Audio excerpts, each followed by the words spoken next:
almost live from the CX Therapy Studio.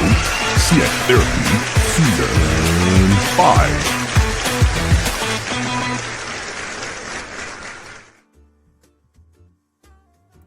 Good morning, Max. Good morning, everyone. Thank you for joining us. How are you doing today? I'm doing well, Julien. I'm happy to be here. It's great to see you. How is the world of Julien and the City of Light, and how's your evening? The world of Julien is great. Thank you for asking. I've been able to fix my microphone. It's great to have fancy gifts for Christmas, but I yet need to figure out how it works. Hardware is always fun. And I've also fixed the starting jingle with season 5. I think in our first episode that was still saying season 4. We had Bartex the other day. We just had season 5. So now we're on track. We're ready. A little bit late, but super excited to continue 2020. Now we have the exploding balls at the beginning. That is some excitement. We do. There. You noticed that. So yes. Did you remember it, or does it feel like it's the first time you see that? I remembered it. I remembered it. I had a warm feeling, and anything with balls is attractive to me. So it was just wonderful. That's a sentence that only you can say. Otherwise, it would really be misunderstood. Yeah, not only me, but a very, very, very small portion of the 7 billion people in the world.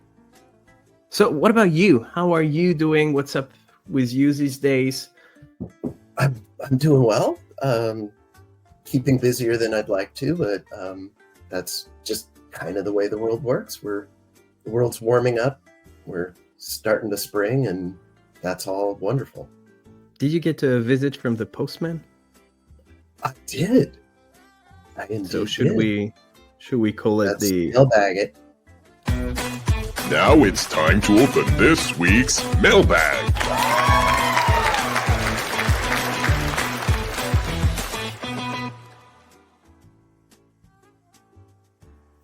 I always have to hold it with great care to be visible, but here is the mailbag.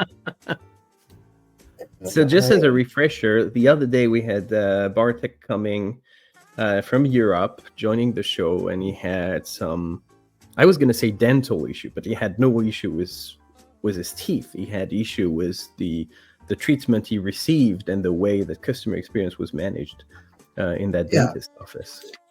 Exactly. And a piece of that struck our listener who chimed in here was just a little refresher. The dentist who worked on him was just really creepy, got into his physical space, said a bunch of inappropriate things, and then followed him out to say goodbye, and was talking to an assistant the whole time she was working on his mouth without checking if it was okay to have somebody kind of be there as a student, if you will. And it was just, I spent the next hour after that conversation covering my mouth because I didn't want anybody near me. And what struck this listener who sent this in, and I think it bears discussion, almost everything we do, there's a process problem behind it. And at some level, there's a process problem here. But he mentioned that he had follow-up work or something else done, and he went to a different office, and the experience was totally different. And it seems as though the rules were okay, the structure was okay, but it was the people executing them. And I was going to say how they did it, but sadly, I think it was more who the person was than anything else. And so the question is, if you have a situation where the generic process is reasonable to good, but how do you then make sure that the individual people implementing the process are doing things well and correctly? I think in this case, that was a chain, right? I seem to remember it was a chain. It was a chain. They had multiple. Right. And his experience, as you said, the processes were not necessarily wrong. The intent was right. Two things were wrong. The first thing was I'm going to call it the culture, meaning you had people who were doing the job, but not doing it the right way. And probably the other thing was a training, meaning they may not know why they had to follow that process. They blindly followed a process that they obviously did not understand, and therefore did not do it correctly. They did not understand the intent behind the process. At least it felt this way. Yeah. And we kind of have this, I would like to make a parallel with something we see more and more often, unfortunately, in chains, whether it's hotel chains or airlines, or it's, the way you do NPS, where you get people telling you, if you don't give me 9 or 10, I'm basically not getting commission. Or if you give anything lower than 9, it means you absolutely hated the service. Trying to influence the way people answer the question. And that's exactly the same thing. Good intent, potentially good process, the right idea to give autonomy for people locally to decide how to deliver it, but without checking they do it right and allowing them to do it completely wrong, giving the wrong experience to the customer and potentially the wrong data in the case of the NPS to the company. So it's, to me, there is a disconnect between what corporate had in mind, which was probably good, and the way it's executed, and the fact that no one is checking, no one is making sure. It's not just about setting the process, it's about coming back over and over again and making sure that incremental improvements, like me fixing my name on the screen. Your 90-degree issue.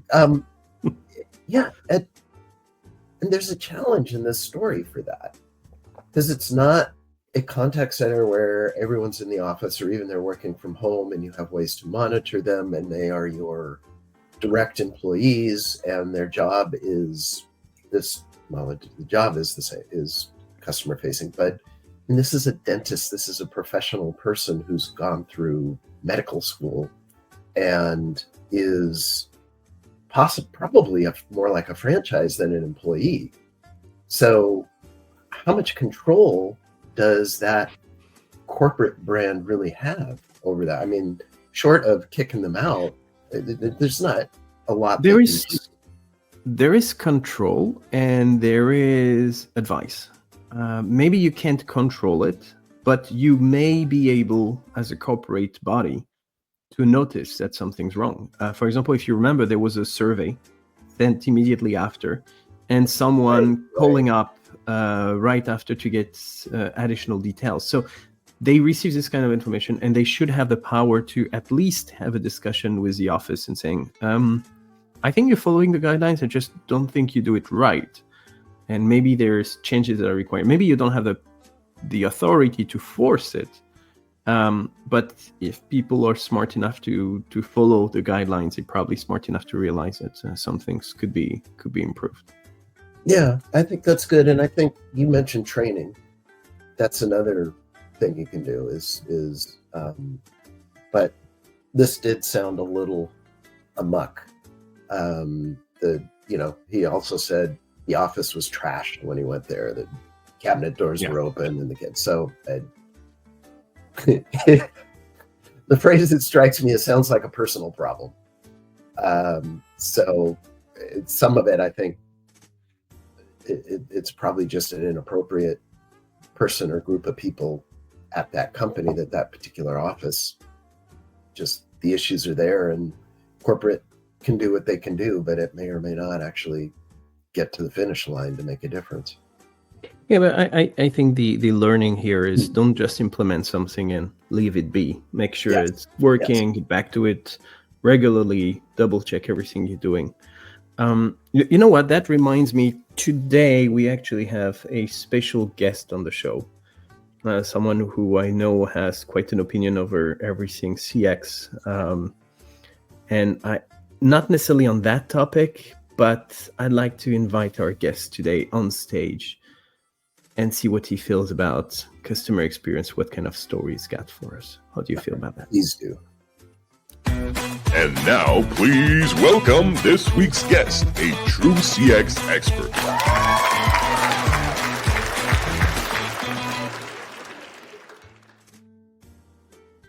Well, my pleasure to introduce Ian Jacobs.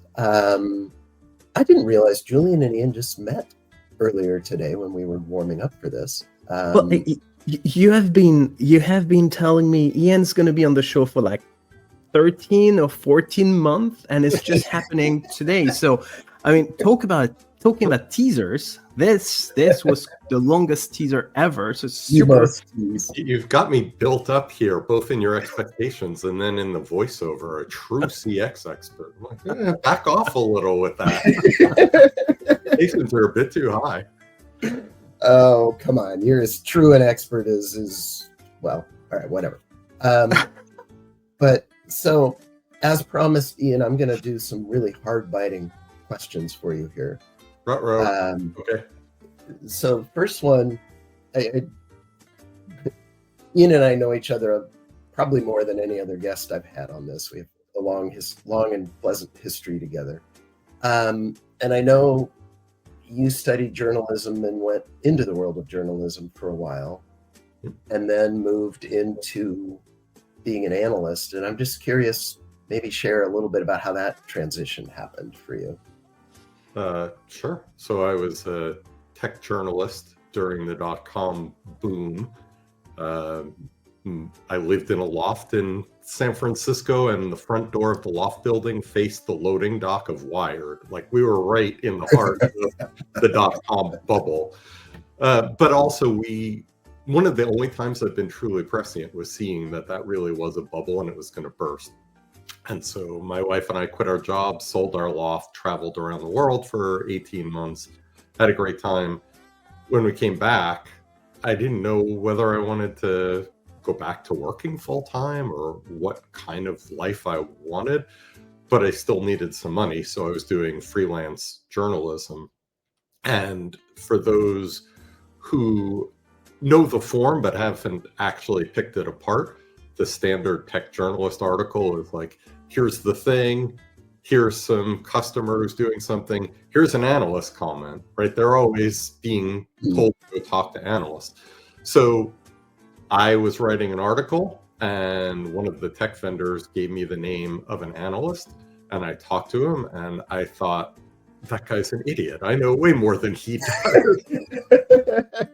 And so I thought, well, maybe I could do that. So actually, I wrote a letter to the company the guy worked for and said, hey, you should hire me. I know more than your own team. I didn't realize that guy had left and they were actually hiring, and they put nice timing, because this was long enough ago that people put ads in the New York Times. And so, I thought they were responding to me being a wise guy, being like, hey, I could do this. And they thought I was just responding to this job posting, but they brought me in, and lo and behold, I became an analyst starting in the very end of 2000. So it was really mostly because at that point I thought, I have opinions. Why can't people let me put them in, right? As a journalist, you have to pretend you don't have opinions and you're reliant on everybody else. So that's how it started. That's how I made the transition to analysting. Max, sorry to break your flow, but actually it reminds me of someone else that we've interviewed here a couple of years ago, I believe. Patrick Watson, who used to be a journalist at UC Today and who has been an analyst at Cavell for the past 2, 3, 4 years. With COVID, I've lost track of time. So it does make a lot of sense. I mean, as a journalist, you have to do your own research, and it's basically the perfect path to becoming a great analyst. Well, you can also write and convey ideas well. I mean, I think that's key. There are kind of 3 paths that people typically take to become an analyst. Journalist is certainly one of them, and I've worked with a lot of former ink-stained wretches, the journalists. There's obviously the practitioners who dive into specific technologies and then become the analyst because they've had the lived experience. And then there are the poor MBAs who graduate with a degree and don't know what to do with it. And they're like, I know how to analyze things, so why don't I analyze tech markets or something like that? Those tend to be the 3 paths, Julien. So it's not surprising that you had one on, but if you ask, there's a lot of us who've become analysts over the years. Yeah, and my path obviously is from practitioner to 30 years of that and 3 years as an analyst. It'll never be a 50-50, that's for sure. Well, with comedian Well, experience, which comes in handy for what you have to do as an analyst. So Yeah, that comedian think experience so. is key in your case. Next thing, I'd love to hear a little bit about how you got to Opus and what your passion there is. so Opus is actually quite elderly as an analyst firm goes. It's like got 30 plus years. Dan Miller was the founder and lead analyst, and he had this burning passion, still does, for conversational technologies and the way that they impact consumers' lives. There was a lot of history that Opus had in the speech world. But Dan retired. And so Opus needed a new loudmouth to, take the lead analyst position. The guy who could wave his hands around and come up with the big ideas and talk a lot. And Dan and I have been friends for a very long time. Dan officiated at my wedding. We've been talking about it for a long time, but his retirement was kind of the forcing function. So I came to Opus to help keep Dan's baby going, to keep his vision alive. But that doesn't mean that I'm sticking with exactly what Dan did. We have the history and background around conversational AI, speech AI, voice technologies, conversation intelligence, all that kind of stuff, and we will continue to be working there. But as Maxwell knows, my passion is more around actual people and less around technology. Luckily, those technologies are changing the people part of our world as well, including people adjacent technologies. So all of the workforce engagement technologies that operationalize the contact center, right? Those things are now being radically changed by conversational technologies. So we're going to be expanding our remit there. And then obviously, if we're looking at the contact center part of CX anyway, there's millions of agents around the world who work for outsourcers, and those guys are also grappling with or fighting against the existential threat of, or trying to figure out a new model to work with all of these conversational technologies. And so we're also expanding to look at those areas, just so I get to talk about people and less about, speech analytics, like those kinds of things. So that's where Opus comes from and how I got here and where we're going. I want to pick up on the things you like to talk about part. So you were viewing the tech bubble, then you moved into being an analyst. The other thing, you have spent a whole lot of your career on CX and customer service. And, as our buddy Art Scholler likes to say, nobody ever, as an 8-year-old, said, boy, I want to be in customer service. So how did you find yourself there? So let's go back to the journalisting part of my life. One of the things, and this isn't something you mentioned, Julien, but it is another reason that journalists make good analysts, is journalists get assigned beats. They learn it, and then they become expert in it. And then if they get assigned another beat, they know how to learn that and become expert in it. I didn't choose CRM. I was the software editor of a magazine, and the magazine was focused on the channel, resellers, integrators, and so on. And it was right at the point where the Siebels of the world were starting to make a splash and building out a channel, and it became the biggest news in that world. And so I started looking at it. And the thing that I liked about it, that has sustained me through 30 years of it, is that I could explain to Aunt Bessie what it is, unlike a lot of other technologies, especially the customer service part. When you call an 800 number and the customer service sucks, I'm partly responsible for that, right? Like, and so that's the thing that I like about it. It's one of the things actually that goes back to the people part of this. Sure, the technology is important, but the thing that is relatable is you're a consumer, you're an employee, you understand what those things are and what it feels like to be that. And when I can help those experiences, that's what's satisfying. So I didn't really choose this. It was chosen for me just by circumstances, and frankly, explainability. Like I just would be, I have so much respect for former colleagues, for example, who coined the low-code phrase. But I'd be a terrible low-code analyst, like having to try and explain what it is and where it's important and why citizen developers. I totally respect them. I'm really glad they're in the world. I couldn't be them. I need to be in I can talk to anybody on the street about what I do and explain, maybe not the analyst part, but like the domain that I'm focused on, and have them get it. You have not necessarily chosen your path. It's kind of like the path chose you at some point. And it feels like the same thing happened to you as a consumer. You may not have chosen the experience you've had lately, but it chose you. So I would just like to introduce the story. Gather around, folks. It's time for a guest CX story.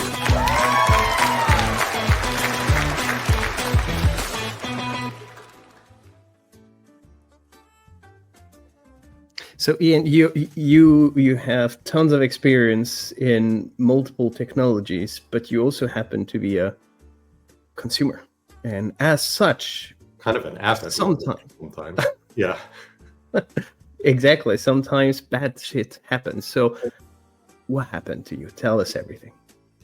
Sure. So, first, I'm going to say that my story isn't exactly.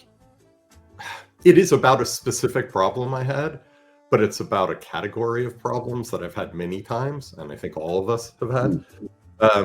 So a very brief bit of background.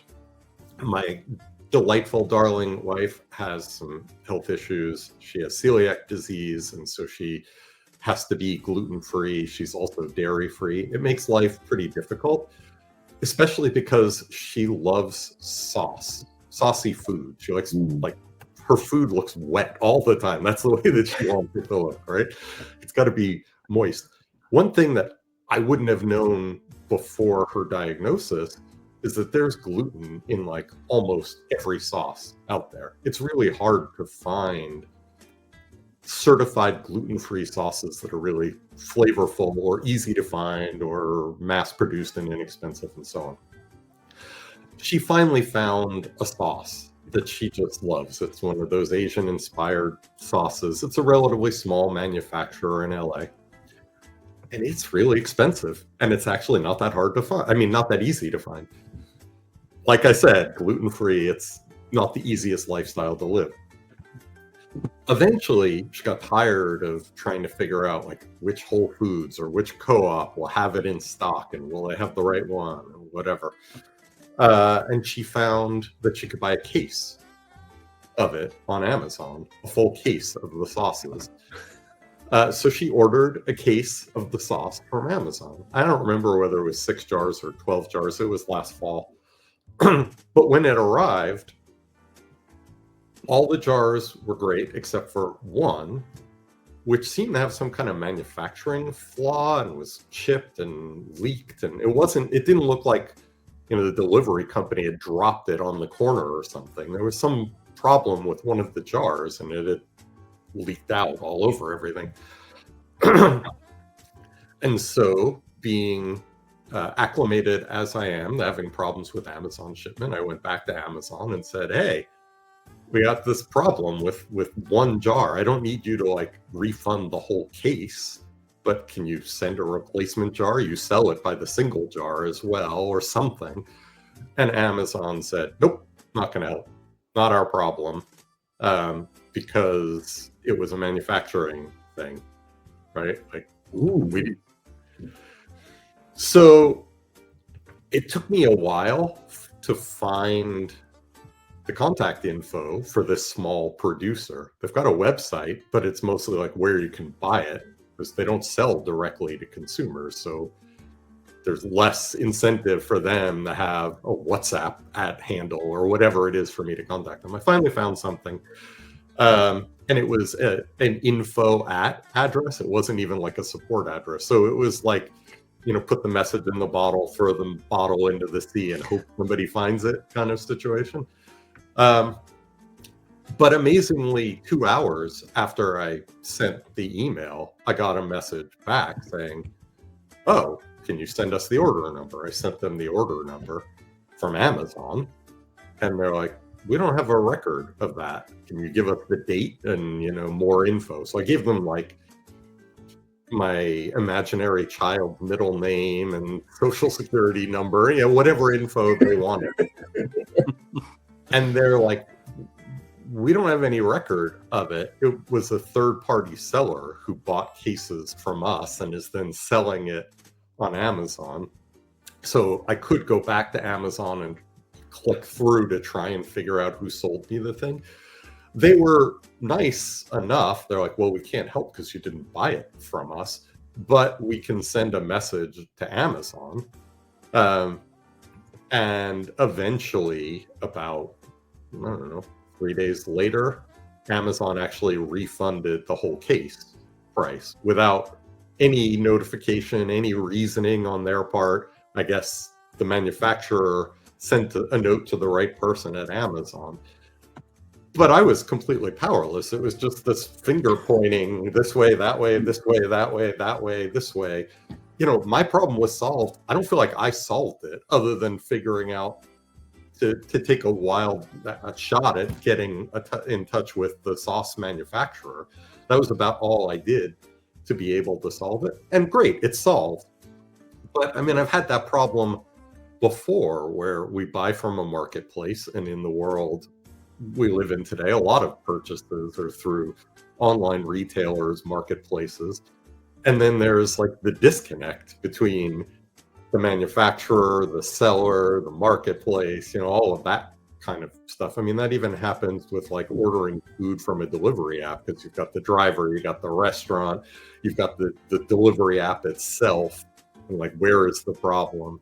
So it's that's my problem. Like this ecosystem that we're kind of forced to buy things in, where nobody is willing to take responsibility, step up and say, hey, it was me. I'm going to fix that problem for you. But that's what happened, Julien and Max. I'm going to make a quick comment, because it'll tee you up, Julien. Julien is the king of a cousin issue to this, which is delivery issues. And it's the same sort of ecosystem thing of company X gives it over to delivery company Y, and bad things happen and nobody takes responsibility. So I'm sure you're going to have some question along those lines, Julien, or thought. Exactly. The whole time you were talking, I was thinking, yeah, you're not talking about deliveries, but that is the exact same problem I'm facing on a weekly basis. So yeah, very familiar. And last week I had it wasn't ordered through Amazon, through somebody else, and they delivered a garbage disposal to somebody else, some other house in my neighborhood. And I walked around and sent the picture of the porch. So I'm looking for like a beige, I can see like a sliver of the house, and I can see that there's a green carpet on the porch. I'm looking at all the streets around with the same house number and whatever. And look at the bright side. Amazon is helping you to know your neighbors better.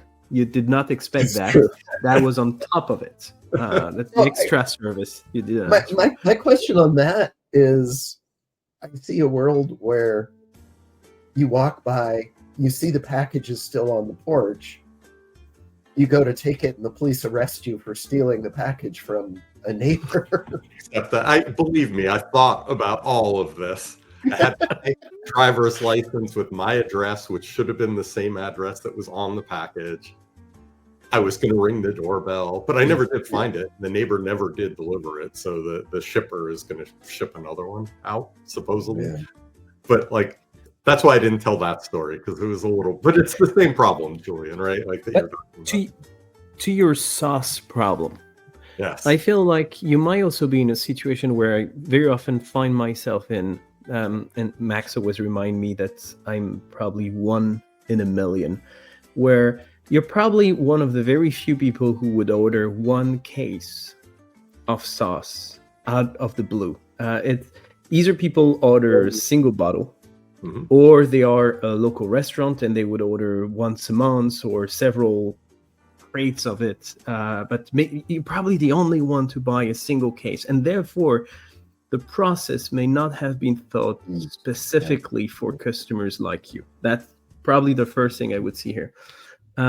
I actually thought that your story was going to go somewhere else. That's why I'm super happy today. I didn't know the story at all, so the end was not spoiled for me. I had to enjoy it the way I would go to cinema with popcorn.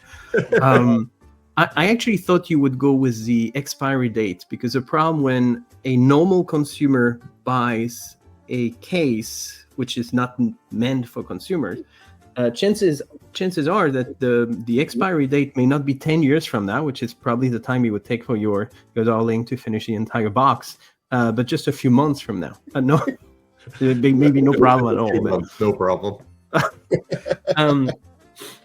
But actually, the manufacturer was kind of helpful in the way that they responded pretty quickly, and they apparently fixed your problem in the background, which they did not really need to, because I mean, what kind of, it means they're probably customer centric, because what kind of impact could you have? They probably don't even have a Trustpilot or Google review kind of account. And if they had one, how many people would leave a review? And how many people, when they buy this sauce, actually go online to check the reviews? You probably had zero nuisance impact. You could not do much. And yet they went the extra mile to try to collect all your personal information to try to help you out. So it's not that bad an experience, just incredibly complex, which is typical for a marketplace, I would say. So I agree that let's agree that experience is perception. And so my perception of that brand remains positive. But my perception of buying through marketplaces is definitely damaged. Like it makes me worried that I think I'm buying from one, because I'm buying a case of that sauce and it's the only case that's available on Amazon. That's what I'm going to buy, right?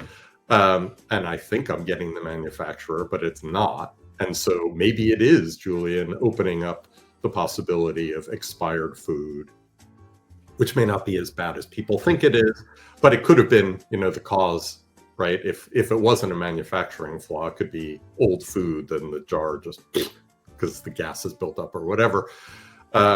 So it does ding the reputation in my mind of that part of the ecosystem. The manufacturer, great, we're going to continue to buy from them.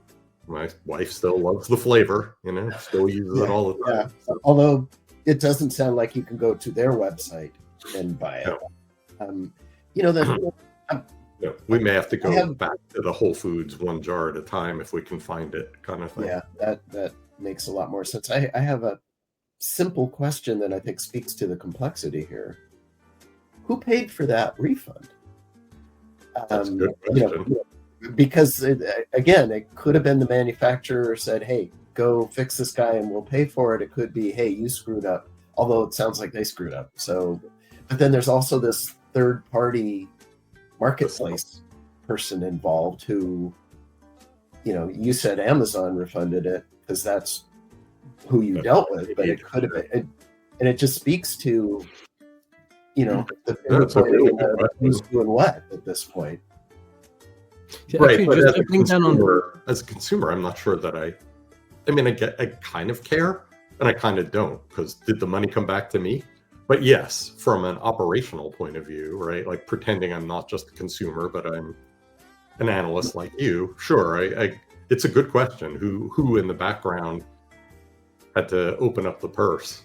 It kind of matters to you as a consumer as well if you're going to be a repeat customer. Because you want to know if can I trust Amazon or can I trust that specific seller on the marketplace? Because if you know they refuse to do anything about it, but Amazon helped you out, you're still going to buy on Amazon no matter what anyway, but you may not buy from that vendor ever again. That's totally fair. Who did you actually talk to? Because in your story, you were saying that you tried to contact Amazon to get a refund for a single bottle or send a new bottle or whatever. Were you actually talking to Amazon, or were you talking through Amazon to that marketplace vendor? That's another good question. Do you even know? Yeah, I don't know, right? You just click that there's a problem you want, and then you type in what the problem is. So I don't know who actually saw it. Yeah, my guess would be you talk to the vendor, because Amazon tends to be, they try to remove the friction as much as possible. So if it's as simple as sending you a new bottle or giving you a partial refund, they usually go with that option because they know it costs less than endless back and forth discussion with an angry customer or an upset customer. Sorry, Max. Yeah, I mean, Amazon, they're just an example. But as a marketplace, they're also a bit schizophrenic and up and down. Sometimes they'll be like, keep the problem thing and we'll send you another one. Sometimes here's a refund, and sometimes it's you're out of luck, right? Because it's complex, because of the complexity of what you're buying, and how much it costs, what the nominal cost is for them to ship another one. I still, to this day, have a DVD box set from back in whatever that's missing one disc. And then next to it is another box set that has all the discs because they didn't want me to ship it back. They're just like, keep it, we'll send you another one. And that was another case where it's clearly a manufacturing flaw. It was a sealed box set that Amazon had in the warehouse. It wasn't their fault that it was missing a disc. It was whatever studio made the box set for this TV show. And back then, anyway, the answer was, we'll just ship you another one and not even worry about it. But in that case, it wasn't, I don't think it was a third-party seller. It was also old enough or long enough ago that it was just an Amazon warehouse. You know, that's where things came from then. But that points to the change in experience, right? I used to be able to trust that these marketplaces, because they controlled the inventory, would, if they didn't take responsibility for it, at least I knew who to hold responsible. And usually they took responsibility. Now it's in the world of drop shipping, right? It's never even touched Amazon. It's just a common platform for me to find the thing through, and that's it. And the same is true for all the other marketplaces. There's another angle here. You made the comment that I don't really care who paid. Operationally, that's all that matters, and that's true unless no one had agreed to pay. Yeah. And this is a process with zero visibility. So you know it would take, I don't even know what it would take if they just said, sorry dude, if you really wanted to press it at that point, you wouldn't know who to press it with. You wouldn't know how to get out. I don't even know if you'd know how to get a hold of that marketplace person. Sure, I wouldn't. But but in that case, then you go to the, you know, like the lawyers go to where the money is. Same thing, right? Like Amazon's the big company. I know how to get a hold of them, and I know it's a nominal cost to try and keep me loyal. I mean, it's a case of sauce jars that are like that big. They're not. This is not break the bank kind of money for Amazon here. So that's where I predict I would have gone.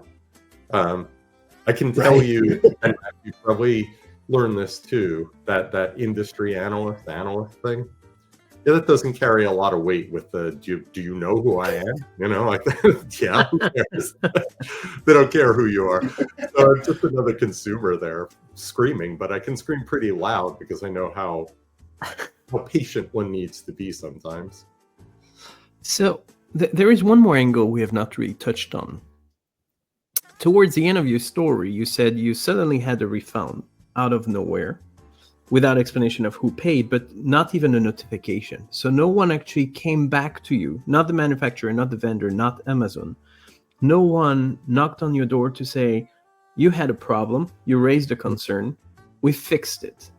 Which is, it's both bad for the customer, because you may actually, I don't know about you, but I don't necessarily check my bank account 5 times a day. So if there is a refund, I may not There was even an notice. email, but it just Oh, said a refund. It didn't give an explanation about why or who. okay. And so in this case, it's just a missed opportunity for whoever was behind that email, because we still don't know at this point. But it's a missed opportunity of just getting that customer back and saying, we screwed up once. This is now fixed. Looking forward to doing business with you again in the near future. It's just a shame because they paid, they wrote the email, sent it out. It was just, they were that close to actually turning you into a satisfied customer. It just doesn't make sense to me. I know you like to usually have stats in the show, and there are plenty of stats around service recovery, right? Like fixing the problem of a customer who has a problem adds more loyalty than not having to interact with that customer at all, right? That whole service recovery is good CX. And yeah, sometimes it's just an awareness that we fixed the problem. Sometimes you may not even know, right? Like this is something I've wondered about with utilities. Like there's a service outage, I'm not at home, and it's fixed before I even get home, and I don't know that there was a problem and that they fixed it.